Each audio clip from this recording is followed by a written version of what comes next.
Hello and welcome back to Ravenstorm Studios, and today I will be reading a fanfiction for a lovely little podcast called Neighborly on Spotify and Apple Music, and I would recommend it for anyone wanting to get into fiction podcasts. I think it is nice and very easy to begin with, as well as Hello from the Hellowoods, which I have done a review for before, so I'll put a little card up there.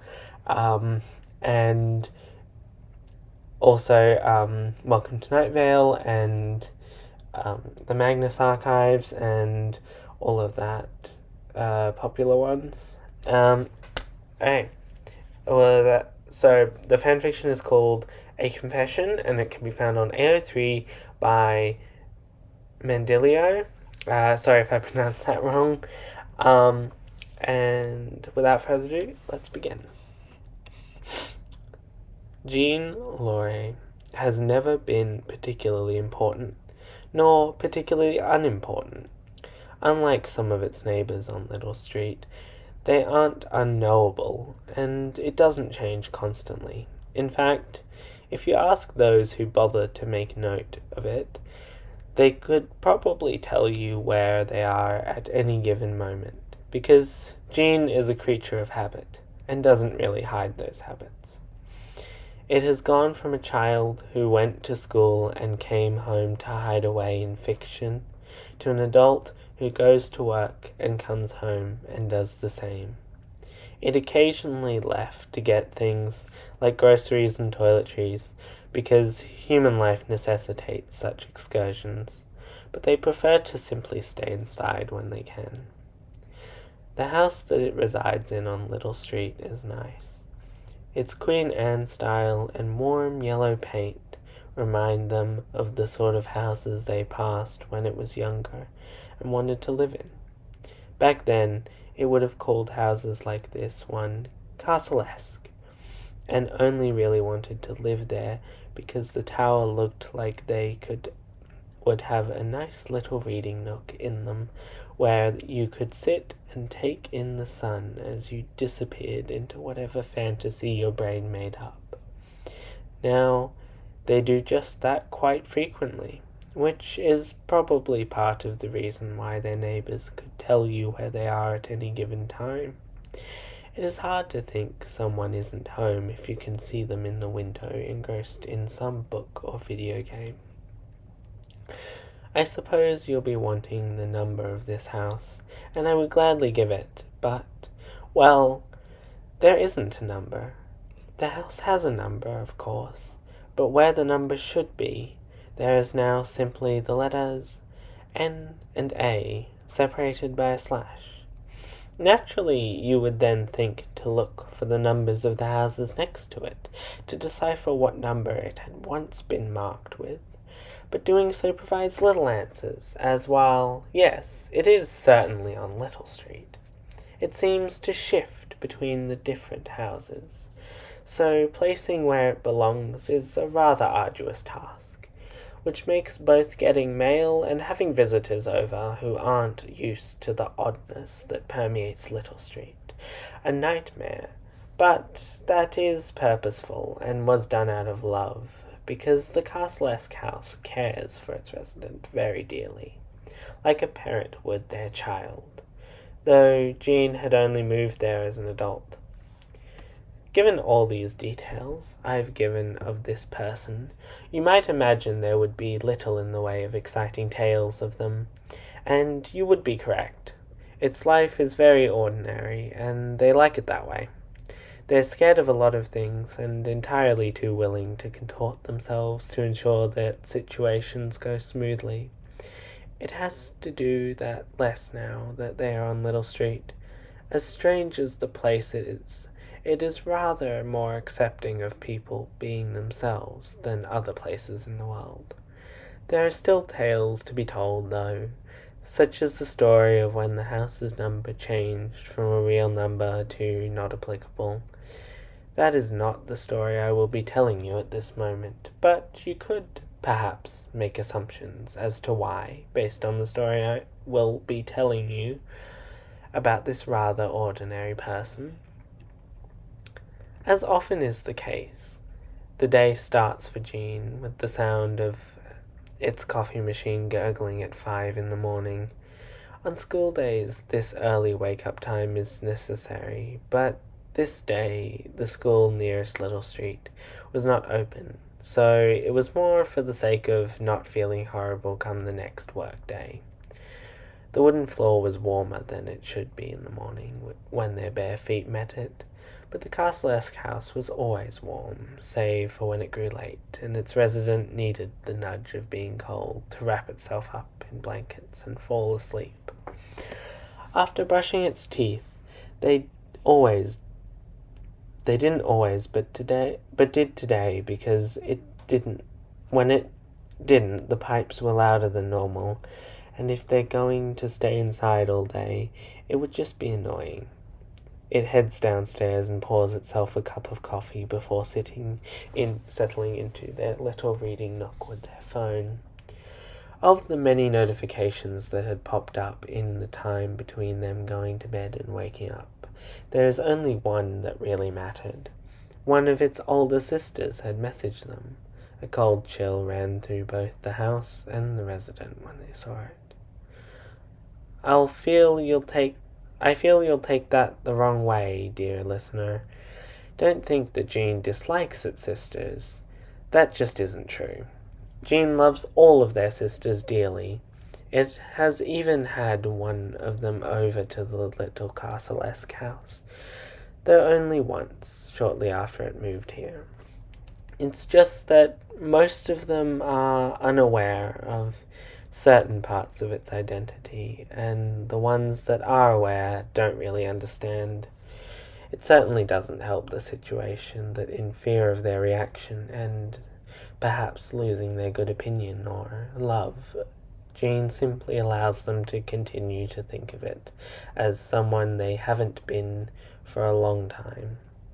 It is that troubling situation which caused the chill, as the name in the message was not their name, but an old nickname they couldn't quite work up the courage to tell its sisters not to use anymore. You may make whatever assumptions about how House NA feels about Jean's sisters you want. However, after all, who can really say what a house feels, or if whatever it experiences can even be called feelings?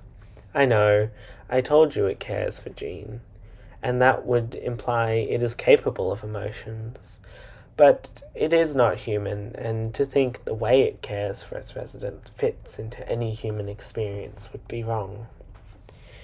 It types a response quickly, informing their sister that they were well, and that it missed her too, before closing the conversation and focusing on drinking their coffee.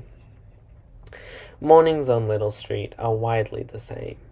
Occasionally nobody calls them in his search for 15's number, which is always a little unnerving at first, and then relieving when the caller turns out to be him and not someone who wanted to talk to it. The witches in number 9 are always sitting on the stairs by the time it takes a seat in its window, and after it's shaken off the bitter taste that seeing that old nickname had put in its mouth, they offer a polite nod and smile to the three. It is much too scared to ever actually approach and talk to the women. It is better off not doing so, as it is not meant to drink any of the extra cups of star tea they had to offer on any given day. But it does not want to be perceived as rude, and worries that sitting there in full view of them without acknowledging them would be. It's a rather useless worry, given that you and I know of the witches. But Jean doesn't know what we know, and cares so much about silly things, like how it makes others feel. It is these many useless worries that make it freeze up, as, after a few hours of sitting and drinking the rest of their pot of coffee while they scrolled through videos on their phone, one of their co-workers walks down Little Street towards its house. It isn't as though this co-worker is someone they had bad experience with. No, he is in fact someone it would call a friendly acquaintance, and to Jean, who is so desperately scared of upsetting people that it overanalyzes every interaction and keeps everyone at a careful distance, even when they try to breach that distance, because it is so sure that everyone will hate them. If they actually do so, that may as well mean a good friend. Thoughts run through its head as to why he might be coming to their home. He certainly hadn't told it that he would be stopping by, and it had not invited him. Panic rises in its chest as it became clearer and clearer that the other did indeed intend to visit, and not one of the other residents of Little Street, continuing in a crescendo that only it could hear, which threatens to drown out all other sounds other than itself, until the sound of a knock, rap, tapping at their door interrupts and forces them to pull itself together. If it was anywhere else, it might consider hiding away and letting him think it was out. But as it was sitting in plain view of the street, it takes a moment to let itself calm down under the disguise of putting their cup in the sink to wash later. He smiles when they open the door. That would make it feel better. However, the fear of having done something wrong does not lessen, even slightly, as they squeak out a meek greeting. "Hello, Mr. Bark. Did I forget some paperwork that was due or something?" He laughs at that, and it can feel its cheeks heat up in embarrassment. "No, nothing of the sort. And do please remember, you can call me Callum when we're not around students. I swear, I have to tell you that every time we talk." He tuts playfully, and it really shouldn't feel bad about it, or take him seriously, but part of it does. "I've just wanted to talk with you for a bit, and saw you out in the window. May I come in?" It wants to say no, not out of any dislike of him, but because the idea of not allowing him to invade its space, but also having to put energy into the ridiculous game that was social interaction, felt exhausting. Yet, it can't think of a real reason it could say no, and as we've already covered, it worries far too much about being rude and hurting other people's feelings. "Of course," Jean says, and steps aside to allow him to enter the house, the door pushing back against its hand as if fighting against being opened further. He nearly trips over the threshold as it seems to gain a little height as he steps over it. House NA is far less welcoming to Callum than it is to its resident, despite its perfectly cozy appearance that Jean had carefully constructed to be just cluttered enough to feel like home without seeming like a mess. To him it is cold, where for them it is warm. Still, it will allow this trespasser if it is what its resident wants, so long as the boy minds his manners. The pair make their way into the living room. The couch is comfy and has enough room for 3 people, so they can sit with a comfortable space between them. "You have a lovely home. It suits you," he says, his warmth in his voice that makes them uncomfortable. It would not prefer it if he was rude to them, but they have never been good with compliments or praise. It has learned the hard way that such things can be simple niceties to hide distaste and hatred, so it assumes that it always does, to protect itself. "Thanks," Jean responds, still as is only polite. "So, was there anything specific you wanted to talk about?" They do their best to keep their anxiousness hidden under a facade of curiosity, though its companion can see it plainly for the way their middle finger was scratching at the nail of its thumb. It was just one of the many tells of its anxious nature that he had picked up on over their years working together. "Oh, right. Callum Callum trails off, looking around the room, still rather than at it. This nervousness is out of character for him, and sets off alarm bells in its mind. Surely this is when the other shoe drops, and he admits that he was always just being polite when they talked, and that he wants this facade to end. It can manage that, it thinks, losing Callum's little jokes and the conversations they had whenever it found itself in the office, or he sought them out during lunch whilst they ate in the art room. Would hurt at first, but it will get used to it. We've been friends for a while now. They blink at that, their chests getting somehow even tighter at the title he's just placed on their relationship. How cruel for him to say that before he rips the bandage off and admits he hates them. And I know most of that was us talking at work, and this might seem a bit out of nowhere, but, I wanted to know if you'd like to go out on a date? It blinks at that. For all the many scenarios Jean was prepared for, this is not one that they had even slightly anticipated.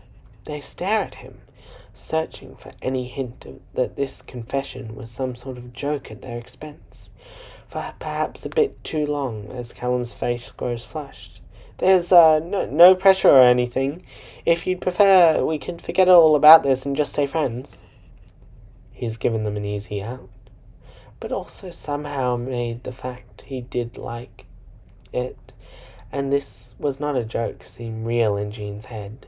Before now, it has not thought of him in that way. He is nice, and they are happy when they hear the familiar rap tapping on its door that means he is intended on joining them for lunch in their room. But anything more than getting to enjoy his company at work seemed foolish. Now they actually allow their mind to humor the idea of getting closer. There are so many reasons not to. It has never really been in a relationship before, and new experiences terrified it, because how would they know if they're doing it correctly, even if it manages to do well? What if it just isn't enough, and in growing so close he realizes that, still looking at that nervous face of the man they knew so well, as they knew anyone save their sisters, is impossible to deny that it wants to see if this could go somewhere. I wouldn't mind giving it a shot. It forces past the knot in its throat, tensing slightly, and even though they have already concluded that he is not playing a joke, it can't keep itself from preparing for him to laugh and reveal that this is indeed a joke. He doesn't laugh, though. He smiles, a large, toothy smile that makes it flush in something other than embarrassment or shame for once, and manages to replace the tightness in its chest with butterflies. There are still plenty of fears dancing around in the back of its head, but for the first time in a long time, it isn't consumed by them in the presence of another. The two talk for a while longer and exchange cell phone numbers, promising to meet again sometime in the coming week at a local cafe.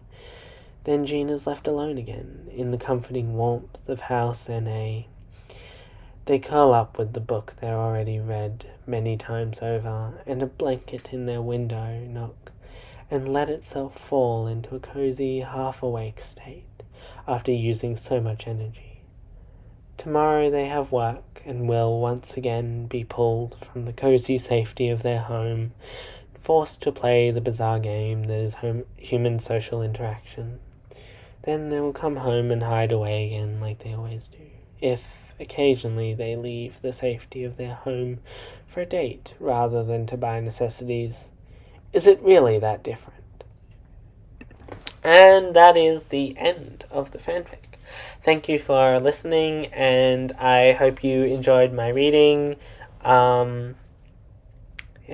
Thank you very much for listening. Bye!